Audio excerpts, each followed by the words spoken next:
វាសួនសួស្ដីអ្នកនរគ្នាណាបាទថ្ងៃនេះជួបជាមួយខ្ញុំបាទ TQ ចឹងកុំឲ្យខាត់ពេលយូរយើងទៅបន្តសាច់រឿងរបស់យើងតំឡងទៅណាបាទទីបំផុតគឺថាតែរបស់យើងគឺទទួលបានវីឆារបស់កញ្ញាសង្ហរបស់យើងហើយតែមើលទៅមុខកញ្ញាយើងទៅកំពុងតែគៀងហើយតែរបស់យើងក៏បាននិយាយថាបើសិនជាគាត់មានរឿងអីសំខាន់ណាគាត់នឹងប្រាប់ថាហើយបើសិនជានាងត្រូវការមកជួបគាត់អីក៏បានដែរគាត់នឹងស្វាគមន៍យើងនេះតមកគឺថាទៅរបស់យើងក៏បានចាក់ចេញទៅហើយម្ដងពេលធ្វើដំណើរតាមផ្លូវហ្នឹងគាត់ក៏បានឃើញព្រឹទ្ធាចារ្យលីហ្នឹងកំពុងតែតាក់ទងទៅកាន់នរណាម្នាក់ហើយគាត់ហ្នឹងក៏ឈរស្ដាប់មួយស្ទុះគាត់បានដឹងថាគាត់ហ្នឹងកំពុងតាក់ទងទៅកាន់គ្រួសាររបស់កញ្ញាសង្ហរបស់យើងហ្នឹងតើវាបានដឹងដូច្នោះហើយគឺថាតើរបស់យើងរឿងភ័យខ្លួនបណ្ដោយដោយតួឲ្យរបស់យើងហ្នឹងគាត់បានដឹងដូច្នោះហើយគឺគាត់បានបងអង្គយូនទេគឺថាគាត់នឹងរត់ចាក់ចេញពីទីតាំងហ្នឹងតែម្ដងយ៉ាងលឿនស្លេវហ្មងហើយកាត់មកដល់ទីតាំងកញ្ញាសកលរបស់យើងគឺថានាងកំពុងតែរងចាំហើយម្យ៉ាងក៏មិនដឹងដែរតែមួយស្ទុះមកគឺថាតើយើងក៏បានញ៉ាសាមកប្រាប់អញ្ចឹងណាបើសិនជានាងចង់ដឹងគួរថាបង់ថ្លៃស្វានទិញទួចថ្មនាងក៏យកព្រមតែមុនយកព្រមណានាងបានចេញមកក្រៅដើម្បីរមើលតើតើរបស់យើងចេញតាណាអញ្ចឹងណាតែសារគាត់ទៅចេញថ្មីទេតែមកតើរបស់យើងក៏បានប្រាប់ទៅតាមតិចទៀតមានអ្នកទេមកអញ្ចឹងនៅពេលដែលតើរបស់យើងកំពុងតែផ្ញើសារទៅឲ្យកញ្ញារបស់យើងបានដឹងគឺថាគាត់បានទៅណាឆ្ងាយទេគាត់នៅមកខាងទៀតហ្នឹងតែមើលស្ទុះឡើងគឺថាទូរស័ព្ទរបស់កញ្ញារបស់យើងក៏បានរោឡើងដោយមានណាឆ្ងាយទេមកទៅគឺថាអ្នកផ្ទះរបស់នាងក៏ឲ្យនាងត្រឡប់ទៅផ្ទះវិញអញ្ចឹងព្រោះថាមានកិច្ចការសំខាន់នៅពេលនោះគឺថាតើរបស់យើងកំពុងតែពិបាកចិត្តនឹងកញ្ញារបស់យើងណាព្រោះថាមើលទៅកញ្ញារបស់យើងប្រហែលជាពិបាកខ្លាំងតែមិនមើលទឹកមុខឯងគឺថាកំពុងតែស្វែងចិត្តលើកកំណត់ទុករបស់អ្នកដទៃហើយកំពុងតែស្បាយសសហ្នឹងស្រាប់តែទូរស័ព្ទមានអ្នក call មកវិធ្លាក់ទូរស័ព្ទសោះកំពុងតែអត់លុយផងមានណាឆ្ងាយទេគឺម្ដាយរបស់គាត់នេះ call មកព្រោះថាគាត់បានណាត់នៅស្រីម្នាក់អញ្ចឹងឲ្យទៅឲ្យរបស់យើងតែទៅឲ្យរបស់យើងក៏បានប៉ាសែតតែប៉ាសែតយ៉ាងណាក៏ត្រូវតែទៅដែរ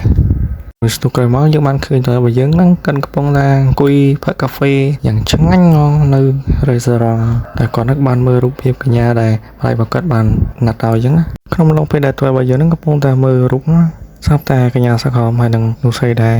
ម្ដាយរបស់គាត់បានណាត់ហ្នឹងបានមកដល់តែម្ដងហើយនៅពេលទៅឲ្យរបស់យើងបានឃើញដូច្នោះហើយគឺថាគាត់ភ័យបណ្ដោយរួមមិញហ្នឹងគាត់ទៅធ្វើបាបកញ្ញារបស់យើងហើយឥឡូវមកជួបទៀតស្រួលនាងឯងមកវាយគាត់នឹងកន្លែងគាត់ថាបានដែរពេលដែលកញ្ញារបស់យើងពងតែជំទាស់ជាមួយអង្គស្រីរបស់នាងណាក៏បានក្លេកឃើញទៅឲ្យរបស់យើងហើយទៅឲ្យរបស់យើងភ័យបណ្ដោយពេលអញ្ចឹងមើលតែទឹកមុខក៏ដឹងណាកែវខាតមកគឺថាបងស្រីកញ្ញាសង្ខំរបស់យើងហ្នឹងក៏បានមករៀបតែជាមួយទៅឲ្យរបស់យើងទៅហើយក៏បានឲ្យនាងខ្លួននាងមានឈ្មោះថាមួយតែមើលទៅលោកហ្នឹងគឺមិនអន់ទេដូច្នេះគឺថាយើងតាក់ទងគ្នាតែម្ដងទៅតែមកថាទៅឲ្យយើងគ្រឿងគៀងបណ្ដោយថាកញ្ញារបស់យើងលេងឆៅអញ្ចឹងហើយមិនមែនថាទៅឲ្យរបស់យើងគៀងទេមនុស្សជុំវិញខ្លួនហ្នឹងគឺថាគៀងរយពេលអញ្ចឹងពីកញ្ញារបស់យើងបាននិយាយដូចហើយនឹងក៏បានសួរទៅឲ្យរបស់យើងថាតើមានបញ្ហាអីតែទៅឲ្យរបស់យើងគាត់ថាមិនអីទេវាដល់ណានៅពេលនោះគាត់ថាទៅឲ្យរបស់យើងពងតែគិតក្នុងចិត្តណាមើលទៅដូចជាមិនសូវស្រួលសោះពីកញ្ញារបស់យើងហ្នឹងក៏មកសឹបដោយនាងហ្នឹងគឺមិនបាននិយាយលេងទេពេលហ្នឹងគាត់ថាទៅឲ្យរបស់យើងបានគិតថាមើលទៅប្រហែលជាមិនស្កាប់ពិតទេហ្នឹងថាមកថាកញ្ញារបស់យើងអត់មាននិយាយច្រើនទេហត់ទៅចិត្តទៅឲ្យរបស់យើងតែម្ដងទៅចិត្តឲ្យគាត់ថានាំទៅឲ្យរបស់យើងទៅជួបពុកម្ដាយក្មេងរបស់នាងតែម្ដងហើយទៅឲ្យរបស់យើងហ្នឹងបានគិតថាមើលទៅកញ្ញារបស់យើងពិតជាខូចមែនទេដល់យកគាត់ហ្នឹងធ្វើជាការទោះបីជាគាត់ហ្នឹងអាចទាញយកផលប្រយោជន៍ពីវាបានក៏ដោយតែដូចជាមិនសូវស្រួលក្នុងចិត្តដល់សោះព្រោះតែគាត់ហ្នឹងមកចូលចិត្តណាគេមិនគ្រប់គ្រងគាត់ដោយគ្មានហេតុផលដូច្នេះទេ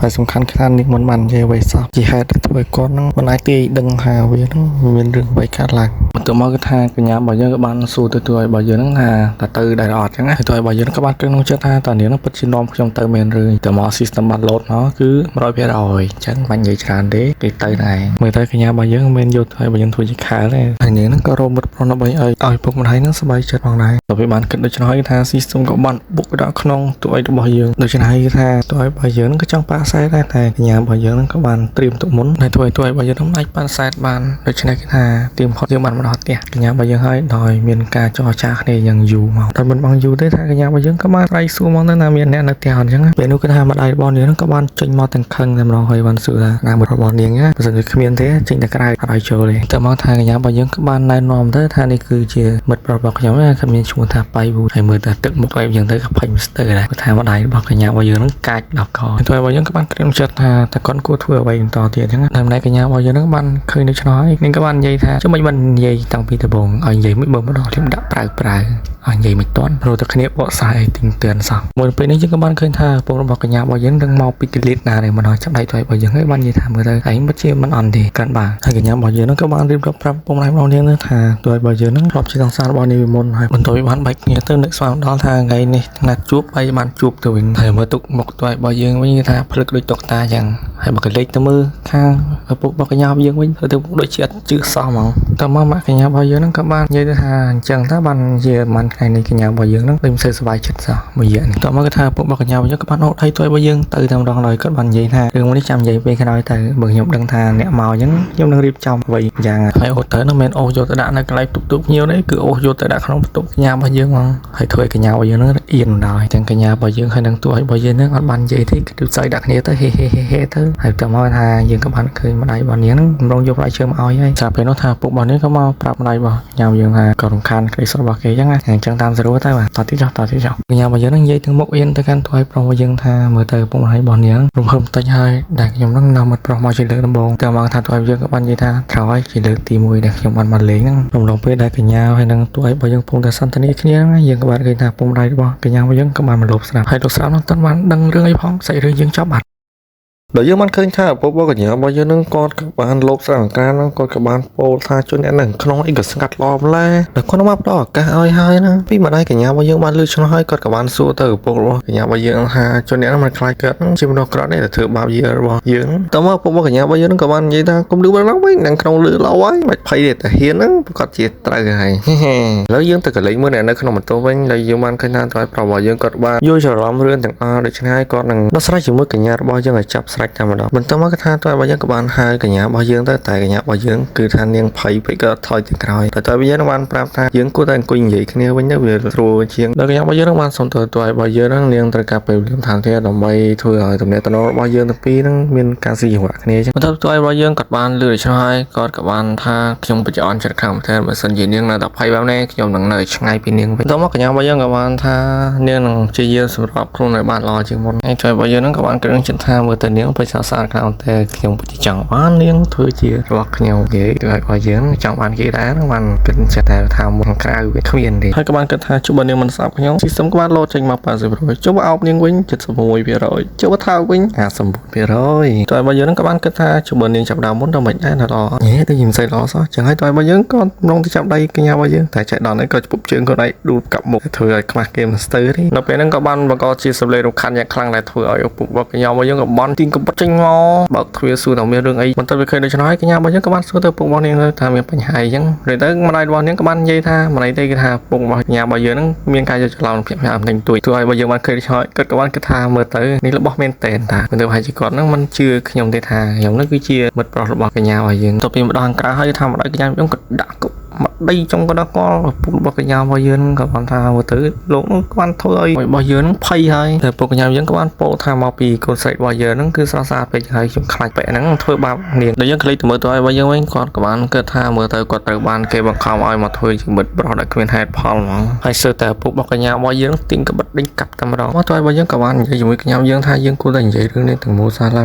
ងវិញតែកញ្ញារបស់យើងហ្នឹងក៏បានសួរទៅឲ្យរបស់យើងថាតើលោកនោះពិតចង់បកក្រោយទៅវិញមែនទេបន្ទាប់មកទៅឲ្យរបស់យើងក៏បាននិយាយថាតើអ្នកហ្នឹងពិតជាគិតទេថារឿងនេះអាចលាក់ពុកដៃរបស់នាងបានហើយវិធីដែលល្អបំផុតនោះគឺថាយើងគួរតែនិយាយជាមួយគាត់ឲ្យស្មោះត្រង់តែម្ដងបន្ទាប់ចុះឲ្យទៅឲ្យរបស់យើងក៏បានដើរចេញទៅតែកញ្ញារបស់យើងក៏បានសុំជួយពីទៅឲ្យរបស់យើងយើងក៏លេងមើលពុកដៃរបស់កញ្ញារបស់យើងវិញដោយពុករបស់នាងបានថាមើលទៅវាហាក់ដូចជាមានការឆ្លោះគ្នាបន្តិចបន្តួចហើយម្ដាយរបស់នាងក៏បានថាមើលទៅមកពីលោកឯងហ្នឹងបានធ្វើឲ្យមានរឿងកើតឡើងដល់ពេលអ្នកទាំងពីរបាននិយាយចប់ហើយគឺថាបានរត់ទៅមើលតែម្ដងថានឹងមានរឿងអ្វីកើតឡើងបន្តទៀតនៅពេលនោះគឺថាទៅឲ្យយើងក៏បានគិតថាខ្ញុំមិនគួរនៅទីនេះទេមើលទៅគាត់ទាំងពីរនេះមិនបានជួយកូនស្រីរបស់គាត់ទេបែរជាធ្វើបាបកូនស្រីរបស់គាត់ទៅវិញទេហើយធ្វើបែបហ្នឹងក្នុងពេលទៅឲ្យយើងពងពេលជើហ្នឹងម្ដាយរបស់កញ្ញារបស់យើងក៏បានប្រាប់ថាវិចិត្ររបស់នេះបានសាមហើយដែលខ្ញុំហ្នឹងចៃដន្យនេះបានធ្វើឲ្យកំពប់ទឹកស៊ុបនៅលើវិចិត្ររបស់នេះដោយទៅឲ្យរបស់យើងគាត់បាននិយាយថាអីគេកញ្ញារបស់យើងហ្នឹងក៏បាននិយាយជាមួយប៉ានាងទៅម៉ាក់អីចុះម៉ាក់ធ្វើម្ហូបនៅផ្ទះបាយថាមិនបានមកដល់ទីនេះដោយរបៀបណាហើយពុករបស់កញ្ញាយើងក៏បានថានាងពិតជាធ្វើប្រែខ្លាំងមែនតើមើលទៅបែបរបស់យើងហ្នឹងទៅផ្ទះដោយរបៀបណាព្រោះម្ដាយរបស់កញ្ញាយើងក៏បានថាឲ្យគាត់នឹងសាក់នៅទីនេះទៅដោយមកលឺឆ្នោះហើយពុករបស់កញ្ញាយើងក៏បាននិយាយទៅថាឲ្យបែបពូយើងនៅទីនេះទៅគិតមិនដែរ